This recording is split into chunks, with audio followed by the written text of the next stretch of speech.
Good morning. आज का हमारा टॉपिक है ध्रुवित गोले के कारण विद्युत क्षेत्र एवं विभव। ध्रुवित गोला वो गोला है जिसके अंदर उसके परमाणु अणु के जो द्विध्रुव आघूर्ण हैं वो एक ही दिशा में संरेखित हों, जैसा कि इस गोले में दिखाया गया है। एरो ऊपर की ओर, मतलब सभी द्विध्रुव आघूर्ण जो हैं वो ऊपर की ओर संरेखित हैं। इस ध्रुवित गोले में ऊपरी सतह पर धन आवेश और निचली सतह पे ऋण आवेश होगा। यदि गोले की त्रिज्या कैपिटल R और उसकी ध्रुवणता पोलराइजेशन कैपिटल P है तो हम इसके ऊपरी सतह पे ज्ञात करें यदि आवेश का मान, तो हम इसके लिए एक स्तंभ मान लेते हैं सिलेंड्रिकल, जहाँ दिखाया गया है डायग्राम में। इस स्तंभ में अब जो ऊपरी सतह है उसका क्षेत्रफल है डेल्टा A, और डेल्टा A कैपिटल P के साथ में थीटा कोण बना रहा है, इसलिए कैपिटल P की दिशा में उसका जो घटक है वो डेल्टा A कोस थीटा होगा। इसलिए इस पर आवेश dq equal to P into delta A cos theta. अब ये P into delta A cos theta आवेश कैसे आया, क्योंकि हम जानते हैं कि जो ध्रुवणता है वह उस ध्रुवित पदार्थ के पृष्ठ पर पृष्ठ आवेश घनत्व के बराबर होती है, इसलिए उसको हम यदि क्षेत्रफल से गुणा करें तो वो हमें आवेश का मान देता है। इसी तरह नीचे सतह पे minus P delta A cos theta. Next हम देखें, अब इसकी हम तुलना करें अगर तो किससे कर सकते हैं। यदि हम दो गोले लें जिनके केंद्र C1 और C2 हैं और वो गोले आपस में एक दूसरे में ओवरलैप हो रखे हैं, तो यहाँ देख रहे हैं C1 C2 केंद्र वाले दो गोले हैं जिनके बीच की दूरी है डेल्टा Z। केंद्रों के बीच की दूरी डेल्टा Z है। जो C1 केंद्र वाला गोला है वो धनावेशित है, C2 केंद्र वाला गोला ऋण आवेशित है। वो दोनों आपस में एक दूसरे में फंसे हुए हैं। जितना भाग इनका ओवरलैप्ड है वो भाग तो अनावेशित होगा, जो भाग ऊपर रह गया है धनावेशित का वो धनावेशित रह जाएगा, जो भाग नीचे रह गया है C2 वाले का वो ऋणावेशित रह जाएगा।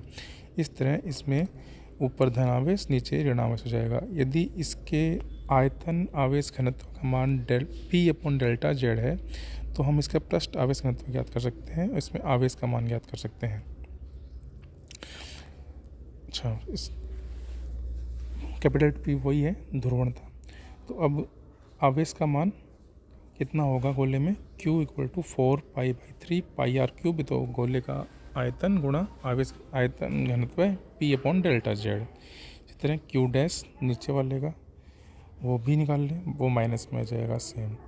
तो अब हम इसमें द्विध्रुव आघूर्ण ज्ञात करें तो C1 और C2 जो केंद्र हैं ये रहे, उनके बीच की दूरी दे रखी डेल्टा Z। C1 पर आवेश पता है Q, C2 पर आवेश पता है Q डैश, और वो अत्यल्प दूरी डेल्टा Z पे रखे हुए हैं, इसलिए आवेश गुणा दूरी उससे हम P निकालें तो वो 4π/3 r³ इंटू P मिलता है।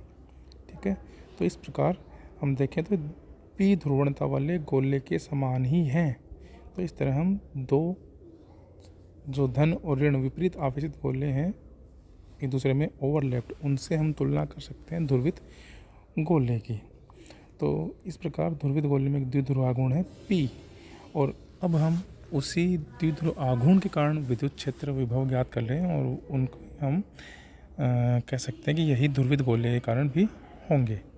आइए, ध्रुवित गोले के बाहर हम जानते हैं ध्रुवित गोले के द्विध्रुव आघूर्ण के कारण कितना विभव होता है R दूरी पे, KP cos theta upon R²। और P का मान पीछे में निकाला अभी, वो P का मान यहाँ रख दें 4π/3 r³ कैपिटल P, तो ये आ जाएगा r³ P cos theta upon 3ε0 R। ये है उसके गोले के बाहर विभव। विद्युत क्षेत्र E इक्वल टू -∆V हम जानते हैं। यहाँ पे हम ध्रुवीय निर्देशांक में ले रहे हैं cylindrical spherical coordinates theta phi, तो यहाँ पे थीटा फाई की फॉर्म में ER equal to -∆V over ∆R, जो R के रिस्पेक्ट में V को हम डिफ्रेंशिएट करेंगे तो ये वैल्यू आ गई क्वेश्चन नंबर 7 में। इसी तरह E theta del V over del theta into 1/r, ये हम थीटा के रिस्पेक्ट में डिफ्रेंशिएट करेंगे और इक्वेशन 8 में जो वैल्यू है वो ई थीटा की वैल्यू आ गई। हम परिमाण ज्ञात करना चाहें ई का, तो ई आर और ई थीटा के वर्ग के योग के वर्गमूल से ज्ञात कर सकते हैं, जो कि मिलता है 1/3 epsilon 0 R cube P upon R cube into 1+√1+3 cos square theta. और यदि इसको वेक्टर फॉर्म में लिखें तो E R R cap plus E theta theta cap से लिख सकते हैं।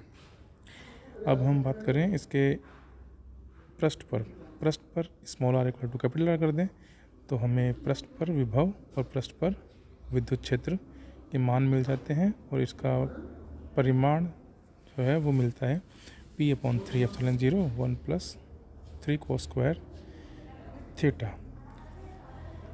गोले के अंदर हम जानते हैं आवेश का मान 0 है, इसलिए यहाँ पे लाप्लास समीकरण संतुष्ट होगी, यानी del square V equal to 0। It means del V, इसको अगर इंटीग्रेट करें तो डेल वी और डेल जेड इक्वल टू कोई कांस्टेंट जिसको हम सी मान लेते हैं, वापस इंटीग्रेट करें तो V equal to C Z.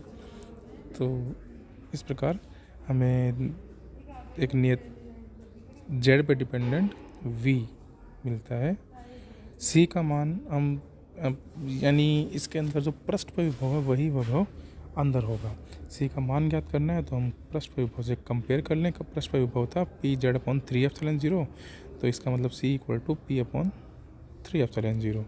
अब इसके अंदर हम ज्ञात करें विद्युत क्षेत्र, तो जो विभव है P/3 एप्सिलॉन 0 उसको यहाँ पे जेड में आ रहा है, मतलब कार्टेशियन कोऑर्डिनेट्स में आ रहा है, तो इसको x y z के रिस्पेक्ट में डिफ्रेंशिएट करें तो x और y के रिस्पेक्ट में डिफ्रेंशिएशन 0 होगा, इसलिए E x E y 0 और E z इसको डिफ्रेंशिएट करने से जो वैल्यू आती है -c यानी -P/3 एप्सिलॉन 0, ये होगा E z।